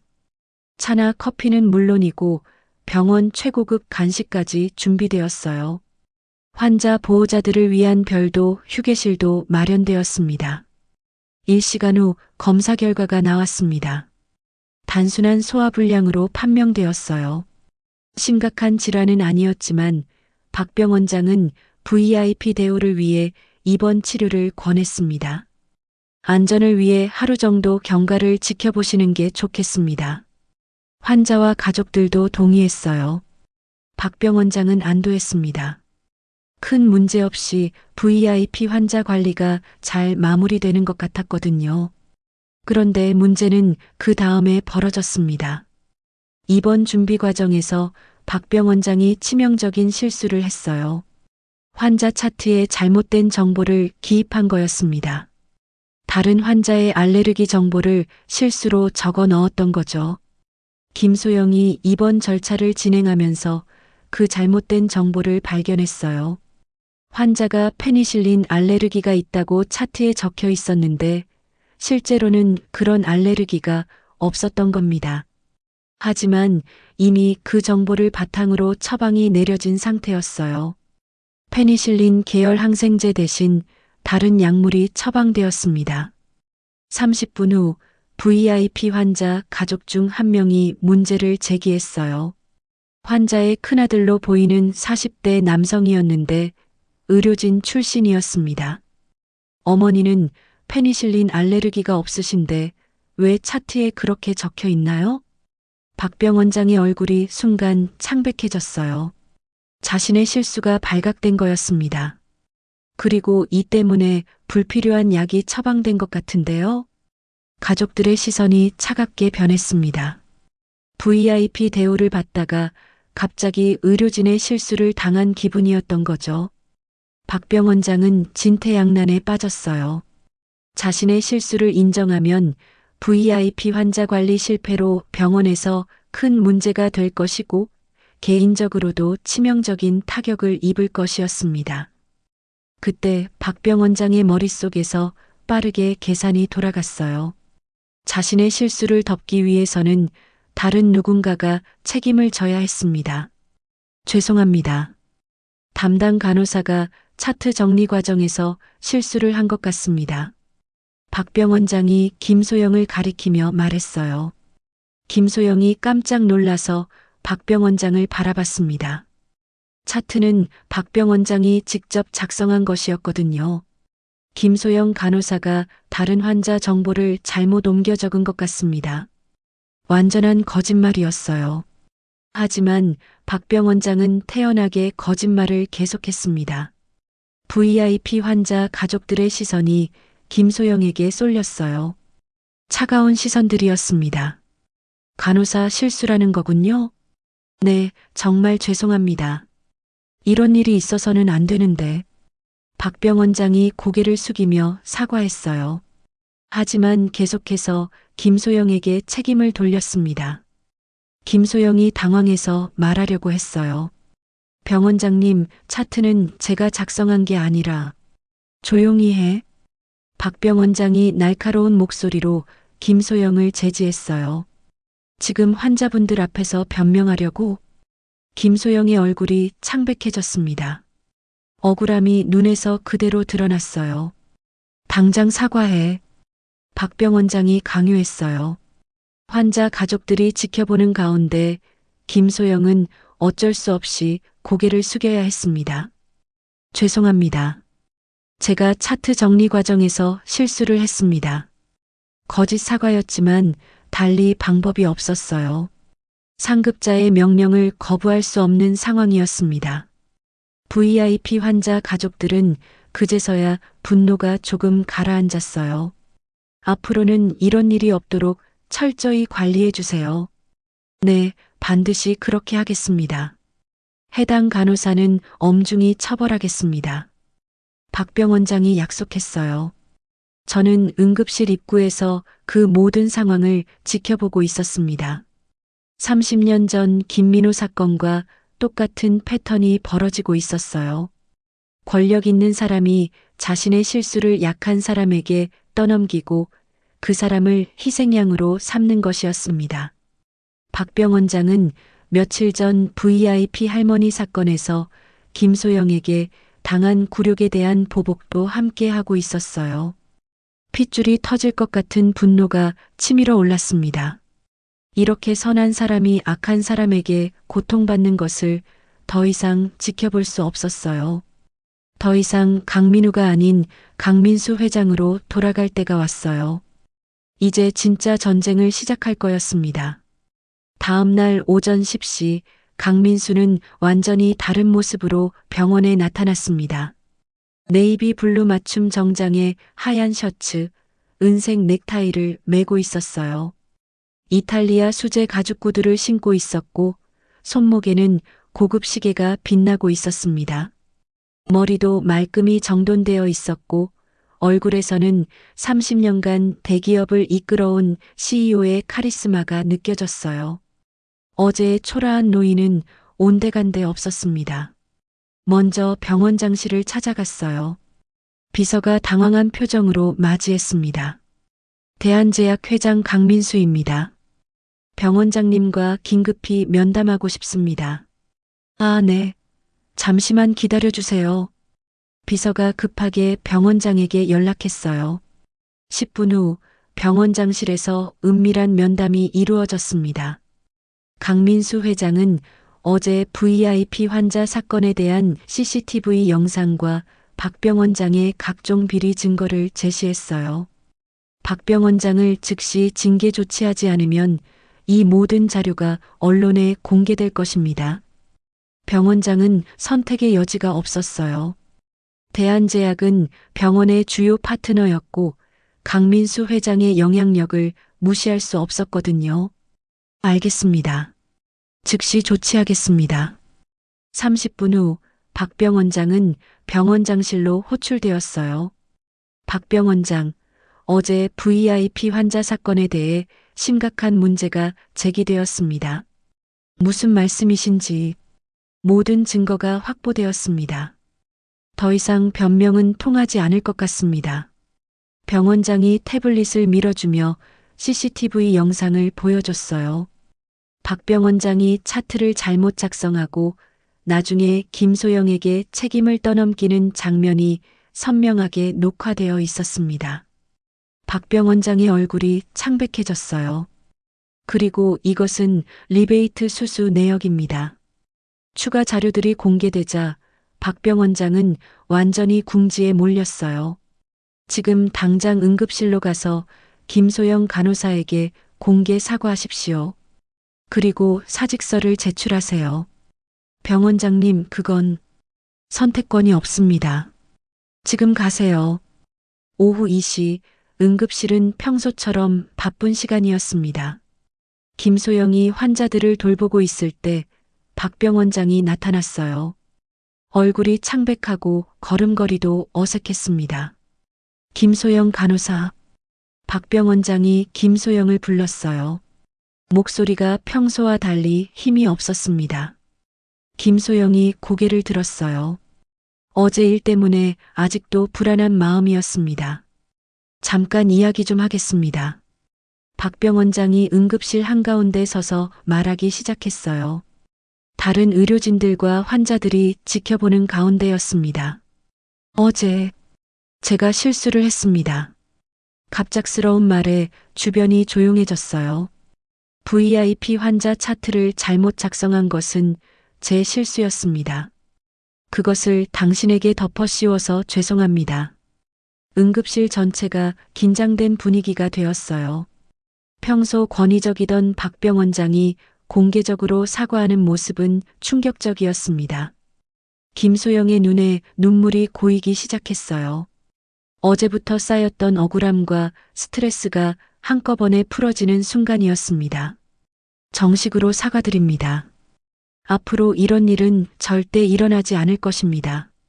박병 원장이 고개를 숙였어요. 응급실에 있던 다른 간호사들과 의사들이 놀란 표정으로 상황을 지켜봤어요. 환자들도 무슨 일인지 궁금해하며 보고 있었습니다. 김소영이 자리에서 일어났습니다. 감사합니다. 하지만 저보다 중요한 건 환자분들입니다. 앞으로는 모든 환자분들이 차별받지 않고 동등한 치료를 받을 수 있기를 바랍니다. 김소영의 말에 주변 의료진들이 고개를 끄덕였어요. 박병 원장이 마지막으로 말했어요. 오늘로 제가 이 병원을 떠나게 되었습니다. 그동안 부족했던 점 죄송합니다. 그리고 박병 원장은 응급실을 나갔어요. 30년 의료진 경력이 끝나는 순간이었습니다. 응급실이 다시 일상으로 돌아갔지만 분위기는 완전히 바뀌었어요. 권력과 지위보다 정의가 승리한 순간을 모든 사람들이 목격했거든요. 그때 응급실 입구에 한 사람이 서 있었어요. 강민수 회장이었습니다. 모든 과정을 지켜본 그는 이제 김소영에게 1년 전의 진실을 고백할 때가 왔다고 생각했습니다. 정의는 승리했지만 진정한 속죄는 이제부터 시작이었어요. 그날 오후 6시 김소영의 퇴근 시간이 되었습니다. 응급실에서 벌어진 일로 하루 종일 동료들의 관심과 위로를 받았지만 김소영은 여전히 혼란스러워했어요. 갑자기 나타난 대한제약 회장 박병 원장의 공개 사과, 그리고 무엇보다 지난 몇 주 동안 자신이 도와줬던 그 가난한 노인의 정체가 밝혀진 충격이 가시지 않았거든요. 오늘 하루는 마치 꿈 같았습니다. 아침에 출근했을 때만 해도 어제의 억울함을 안고 있었는데 갑자기 모든 것이 뒤바뀌었어요. 동료들이 자신을 바라보는 시선도 달라졌고 수간호사도 평소와 다르게 조심스럽게 대했습니다. 무엇보다 박병 원장이 그렇게 공개적으로 사과할 줄은 꿈에도 몰랐어요. 30년 의료진 생활을 하면서 그런 일은 처음 봤을 거예요. 보통은 권력을 가진 사람이 아래 사람에게 사과하는 일 같은 건 절대 없었거든요. 그런데 더 혼란스러운 것은 강민우 할아버지였습니다. 지난 몇 주 동안 자신이 극진히 돌봤던 그 초라한 노인이 실제로는 국내 최대 제약회사 회장이었다는 사실이 아직도 믿어지지 않았어요. 왜 그런 거짓말을 했을까요? 대체 무슨 목적이었을까요? 그리고 자신을 시험했다는 말은 또 무슨 의미일까요? 온갖 의문들이 머릿속을 복잡하게 만들었습니다. 김소영이 사물함에서 짐을 챙기고 있을 때 동료 간호사가 다가와서 재벌 회장이 도와줘서 다행이라고 말했어요. 하지만 김소영은 여전히 모든 상황이 이해되지 않았습니다. 김소영이 병원을 나서는데 주차장에서 누군가 기다리고 있었어요. 강민수 회장이었습니다. 이제는 정장이 아닌 단정한 네이비 캐주얼 재킷에 면바지를 입고 있었어요. 그래도 여전히 품격 있는 모습이었고 하루아침에 위장을 벗어던진 듯한 느낌이었습니다. 하지만 얼굴에는 어제까지 봤던 자신만만한 CEO의 모습이 아니라 뭔가 무거운 짐을 진 듯한 표정이 가득했어요. 마치 오랫동안 미루어왔던 어려운 일을 마침내 해결해야 하는 사람 같았습니다. 강민수가 조심스럽게 시간이 있으면 중요한 이야기를 나누고 싶다고 말했어요. 목소리도 평소 듣던 강민우 할아버지의 부드러운 톤과는 달랐습니다. 더 무겁고 진중한 느낌이었어요. 김소영이 잠시 망설였습니다. 솔직히 지금 당장은 집에 가서 혼자 생각을 정리하고 싶었어요. 하루 종일 너무 많은 일이 벌어져서 머리가 복잡했거든요. 하지만 강민수의 표정에서 뭔가 절박함이 느껴졌어요. 평생 다른 사람에게 고개 숙인 적 없을 것 같은 사람이 이렇게 간절하게 부탁하는 모습을 보니 거절하기 어려웠습니다. 근처 조용한 카페로 자리를 옮겼어요. 저녁 시간이라 직장인들이 삼삼오오 모여 있었지만 그다지 시끄럽지는 않았습니다.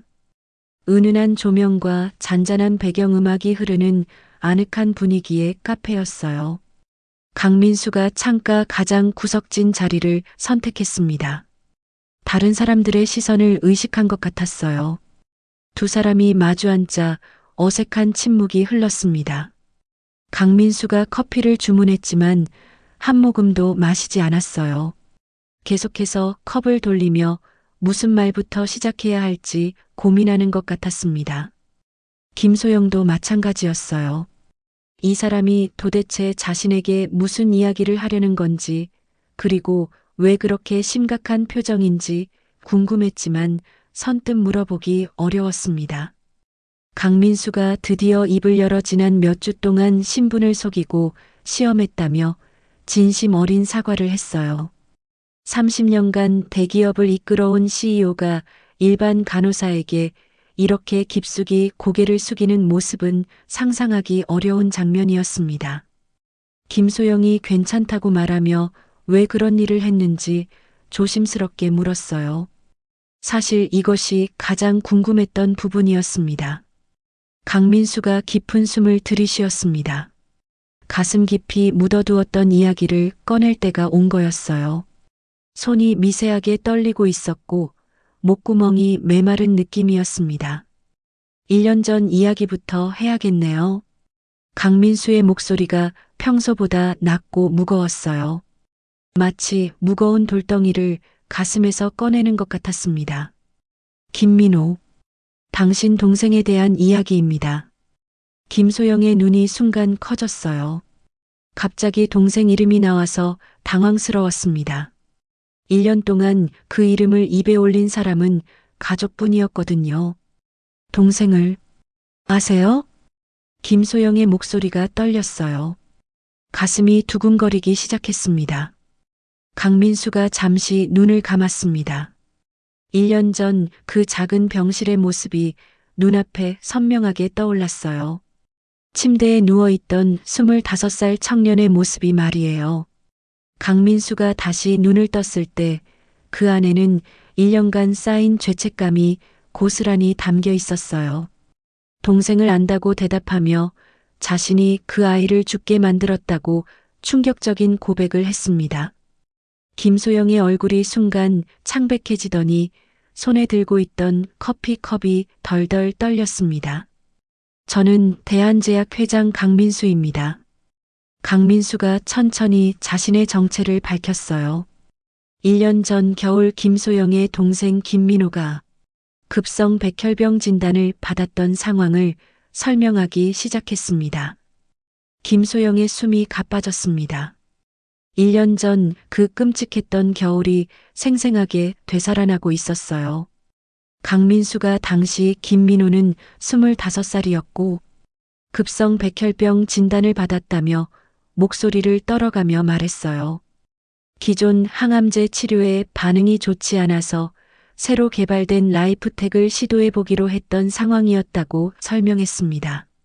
그때 급성 백혈병 치료에는 기존 항암제들이 사용되고 있었지만 완치율이 낮았고 당시 대한제약에서는 새로운 백혈병 치료제 라이프텍을 개발하고 있었고 기존 약물보다 효과가 좋다고 알려져 있었다고 했습니다.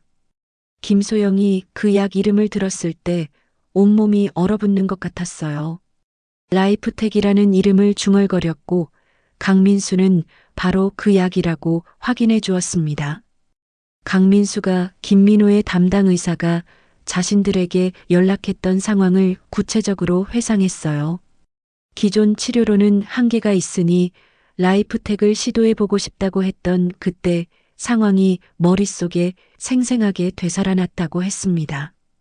그날 서울대학병원 소아과 김 교수가 직접 전화해서 25살 환자가 있는데 기존 치료에 반응이 없어서 라이프텍을 써볼 수 있는지 간절한 목소리로 물어봤다고 회상했어요. 김소영의 눈에 눈물이 고이기 시작했어요. 1년 전 그때 부모님이 얼마나 절망적이었는지 기억나고 있었거든요. 강민수가 그때 라이프텍은 아직 임상 3상 단계였고 시장 출시 전이었지만 예비 결과들이 매우 좋았다고 설명했어요.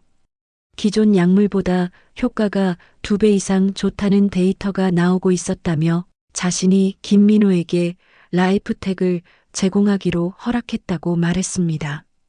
김소영이 혼란스러운 표정을 지었어요. 그럼 도와준 건 아닌가? 왜 자신이 동생을 죽게 만들었다고 하는 걸까? 강민수가 처음 2주 동안은 효과가 좋았다고 설명했어요. 김민호의 백혈구 수치가 눈에 띄게 개선되었고 의료진들도 희망적이라고 했다며 목소리에 희망과 절망이 교차했습니다. 하지만 3주째부터 이상 증상이 나타나기 시작했다고 고백했어요. 김소영의 온몸이 긴장했습니다. 간 수치가 급격히 올라가기 시작했다며 처음에는 일시적인 현상일 거라고 생각했다고 했어요.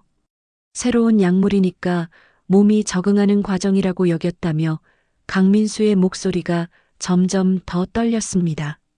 하지만 4주째 김민호는 급성 간부전에 빠졌다고 고백했어요. 라이프텍의 부작용이었다며 김소영의 숨이 멎을 것 같았습니다.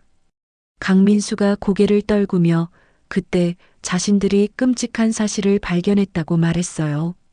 라이프텍의 임상시험 과정에서 이미 간독성 부작용이 여러 차례 보고되었던 것이고 특히 남성 환자들에게서 더 심하게 나타났던 거라고 고백했습니다. 김소영의 얼굴이 창백해졌어요. 강민수가 목소리를 떨며 자신이 그 사실을 무시했다고 고백했어요. 라이프텍 개발에 이미 3천억 원이 투자되어 있었고 부작용을 인정하면 시장 출시가 불가능했으며 회사가 망할 수도 있는 상황이었다고 설명했습니다. 김소영이 믿을 수 없다는 표정으로 강민수를 바라봤어요. 더 끔찍한 건 김민호 외에도 임상시험에 참여한 다른 환자들에게서도 같은 부작용이 나타나고 있었다는 것이었다고 강민수가 고백을 계속했어요. 하지만 자신이 연구팀에게 부작용 데이터를 수정하라고 간독성은 일시적인 현상으로 기록하라고 지시했다고 인정했습니다. 김소영의 눈에서 눈물이 흘러내리기 시작했어요. 강민수의 목소리가 완전히 잠겼어요. 1년 전 1월 28일 김민호가 세상을 떠난 날이라고 말하며 간부전으로 죽었다고 고백했습니다. 김소영이 흐느끼기 시작했어요. 1년 전 그 끔찍했던 날이 되살아나고 있었습니다. 강민수가 떨리는 목소리로 자신이 직접 장례식에도 갔다고 말했어요. 관 앞에서 울고 있는 김소영과 부모님을 봤다며 그때 김소영은 고작 28살이었는데 동생을 잃고 그렇게 절망하고 있었다고 회상했습니다. 강민수의 눈에도 눈물이 고였어요. 그때 자신이 얼마나 죄책감을 느꼈는지 바로 자신의 결정 때문에 죽은 아이의 장례식에 조문객으로 서 있는 자신이 너무 끔찍했다고 고백했어요. 하지만 더 끔찍한 건 그 다음이었다며 강민수가 더욱 힘들어하며 계속했어요. 김민호가 죽은 지 3개월 후 라이프텍이 정식 출시되었다고 했습니다. 부작용 데이터를 조작한 채로 말이에요. 김소영이 믿을 수 없다는 표정으로 강민수를 바라봤어요. 그 후 1년 동안 라이프텍으로 치료받은 환자 15명이 같은 부작용으로 사망했다고 강민수가 고백했습니다. 김소영이 고개를 저으며 안 된다고 중얼거렸어요. 강민수가 자신의 가장 큰 죄를 고백했어요. 자신은 라이프텍이 아이들을 죽이고 있다는 걸 알고 있었지만 막지 않았다고 했습니다. 돈 때문이었고 이미 투자한 돈을 날릴 수 없었으며 회사의 미래가 더 중요했다고 인정했어요. 결국 라이프텍은 시장에서 회수되었다고 설명했어요. 부작용 사례가 너무 많아져서 더 이상 숨길 수 없었다며 마지막 고백을 했습니다. 총 16명의 환자들이 라이프텍 때문에 죽었다고 했어요. 김민호를 포함해서 말이에요. 그리고 그 모든 죽음의 책임이 자신에게 있다고 인정했습니다. 카페 안이 완전히 조용해졌어요. 김소영의 울음소리와 강민수의 무거운 숨소리만이 들렸습니다. 강민수가 떨리는 목소리로 1년 동안 단 하루도 동생을 잊은 적이 없었다고 말했어요. 매일 밤 그 아이가 꿈에 나타나서 병원 침대에 누워서 자신을 바라보며 왜 자신을 죽게 했는지 묻는 꿈을 꾸었다고 고백했습니다. 김소영이 더욱 울었어요. 라이프텍으로 벌어들인 돈으로 대한제약을 키웠고 국내 최대 제약회사가 되었지만 그 성공은 모두 환자들의 피 위에 세워진 것이었다며 강민수가 자신의 죄책감을 쏟아내고 있었어요. 6개월 전 췌장암 말기 판정을 받고 나서야 깨달았다고 했어요. 죽기 전에 김민호와 김소영에게 진실을 말하지 않고는 편히 갈 수 없다고 생각했다며 고백을 마무리했습니다. 두 사람 모두 한동안 말을 할 수 없었어요. 1년 동안 묻혀있던 끔찍한 진실이 마침내 드러난 순간이었습니다. 김소영의 손이 더욱 떨렸어요. 1년 전 그때의 기억이 되살아나고 있었습니다. 그래서 김민호의 누나가 어떤 사람인지 확인하고 싶었고, 김민호를 구하지 못한 죄를 김소영을 도우며 속죄하고 싶었고, 그것이 자신이 할 수 있는 유일한 일이라고 생각했다고 강민수가 설명했습니다. 김소영이 눈물을 닦으며 천천히 고개를 들었습니다. 1년 동안 품어왔던 모든 의문이 해결된 순간이었지만 그 진실은 너무나 잔혹했어요. 분노와 슬픔 그리고 복잡한 감정들이 가슴속에서 소용돌이쳤습니다. 강민수는 김소영의 반응을 기다리며 고개를 숙이고 있었어요. 자신이 용서받을 자격이 없다는 걸 누구보다 잘 알고 있었거든요. 1년 동안 매일 밤 꿈에서 김민호를 만나며 사과했지만 정작 진짜 사과는 지금 이 순간이었습니다. 김소영이 떨리는 목소리로 솔직히 말해서 용서할 수 없다고 말했어요.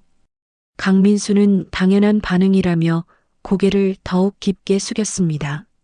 하지만 김소영이 잠시 멈췄다가 동생이 마지막에 자신에게 한 말이 있다고 계속했어요. 자신 때문에 너무 힘들어하지 말고 대신 다른 아픈 사람들을 도와달라고, 그게 자신이 원하는 거라고 했다며 목소리가 메어갔습니다. 김소영이 동생은 죽어가면서도 다른 사람들을 걱정하는 그런 아이였다고 회상했어요. 강민수의 눈에 다시 눈물이 고였습니다. 김소영이 하늘을 바라보며 만약 동생이 지금 여기 있다면 분명히 그분도 많이 후회하고 계시니까 용서해드리고 자신 같은 환자들이 더 이상 그런 일을 당하지 않게 도와드리라고 말할 거라고 했어요. 강민수가 가방에서 두꺼운 서류 봉투를 꺼내며 김민호 의료복지재단 설립 서류라고 소개했어요.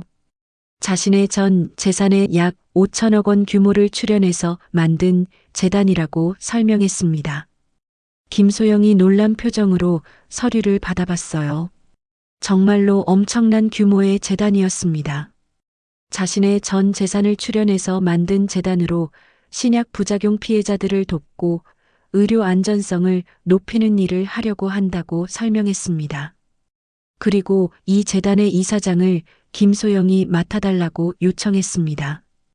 김소영이 자신은 그런 큰 일을 할 수 없다고 하자 강민수는 김민호의 누나이고 그 아이만큼 선한 마음을 가진 김소영이라면 가능하다고 확신한다고 말했어요. 지난 몇 주 동안 지켜본 결과 자신에게 손해가 와도 환자를 우선시하고 돈보다 사람을 선택하고 권력 앞에서도 굽히지 않는 모습을 봤다고 했습니다. 강민수가 김민호도 그런 아이였다며 아프면서도 다른 환자들을 걱정하고 간호사들에게 고맙다고 인사하고 부모님 걱정만 하면서 끝까지 희망을 잃지 않았다고 회상했어요. 김소영이 동생을 직접 봤는지 물었고 강민수는 마지막 일주일 동안 매일 병원에 가서 멀리서나마 지켜봤다고 대답했어요. 두 사람이 한동안 말없이 앉아 있었어요. 카페의 배경음악만이 조용히 흐르고 있었습니다.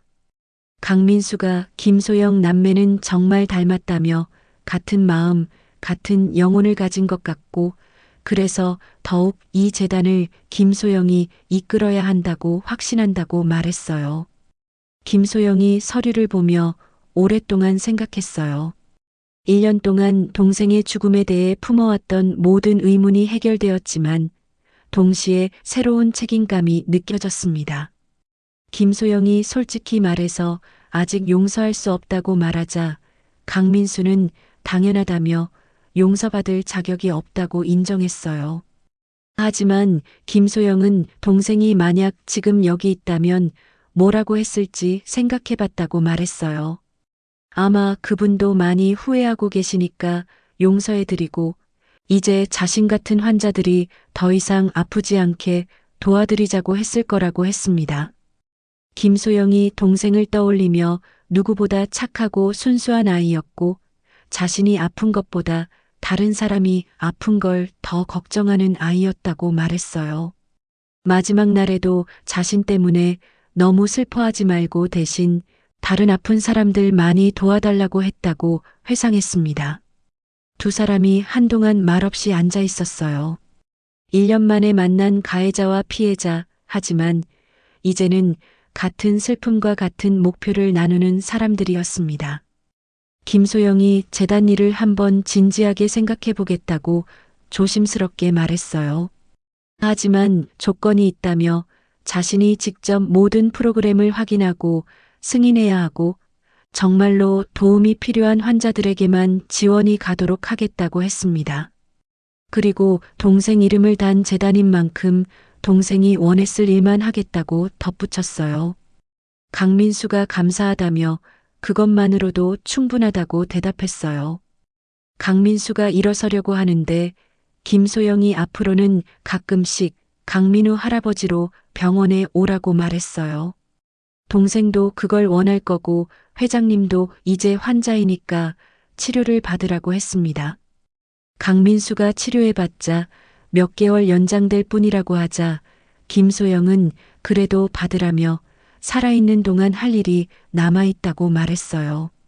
그날 밤 강민수는 1년 만에 처음으로 평안한 잠을 잤습니다. 1년 동안 짊어졌던 죄책감의 무게가 조금이나마 가벼워진 기분이었어요. 물론 완전히 사라진 것은 아니었지만 이제 그 무게를 혼자 지지 않아도 되었습니다. 김소영도 마찬가지였습니다. 1년 동안 가슴속에 묻어두었던 의문이 해결되었고 무엇보다 앞으로 민호 같은 아이들을 도울 수 있다는 희망이 생겼습니다. 한 달 후 김민호 의료복지재단이 공식 출범했습니다. 출범식에는 수많은 의료진과 언론이 참석했어요. 이사장 김소영의 첫 번째 공식 업무는 전국 어린이병원에 무료 의료 지원을 약속하는 것이었습니다. 김소영이 출범식에서 김민호 재단은 어떤 아이도 돈 때문에 치료받지 못하는 일이 없도록 하겠다며 구하지 못한 한 생명을 기억하며 앞으로 수많은 생명을 구하겠다고 연설했어요. 그날 이후 재단은 활발하게 운영되기 시작했어요. 첫 달에만 50명의 소아암 환자가 무료 치료를 받았고 희귀병 환자 20명이 약값 지원을 받았습니다. 강민수는 약속대로 가끔씩 강민우 할아버지로 병원을 찾았습니다. 이제는 환자로서 정기검진을 받고 항암 치료도 받기 시작했어요. 김소영은 여전히 그를 따뜻하게 맞아주었습니다. 치료 효과는 예상보다 좋았어요. 의사들도 놀랄 정도로 병의 진행 속도가 느려졌습니다. 아마도 마음의 평안을 찾은 것이 치료에 도움이 된 것 같았어요. 이제 둘 사이에는 더 이상 가해자와 피해자가 아닌 같은 목표를 가진 동반자의 관계가 형성되어 있었습니다. 어느 날 김소영이 강민수에게 말했어요. 동생이 자주 꿈에 나타나는데 이제는 화난 표정이 아니라 환하게 웃는 모습이라고 했습니다. 아마 많은 사람들이 구해지는 것을 보고 기뻐하는 것 같다고 덧붙였어요. 강민수도 마찬가지였어요. 이제는 김민호가 꿈에서 자신을 원망하지 않았습니다. 오히려 고맙다고 인사하는 모습으로 나타났어요. 진정한 속죄는 과거를 바꾸는 것이 아니라 더 나은 미래를 만드는 것이었습니다.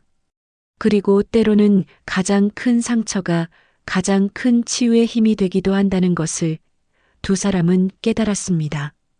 사랑하는 사람을 잃은 슬픔은 영원히 사라지지 않지만 그 슬픔을 다른 사람의 희망으로 바꿀 수 있다는 것도 알게 되었어요. 김소영은 이제 더 이상 복수를 꿈꾸지 않았습니다. 대신 매일 아침 재단에 출근하며 오늘 또 몇 명의 생명을 구할 수 있을지 생각했어요. 그것이 김민호가 원했던 일이고 강민수가 바라던 속죄였으며 김소영이 찾은 평화였습니다.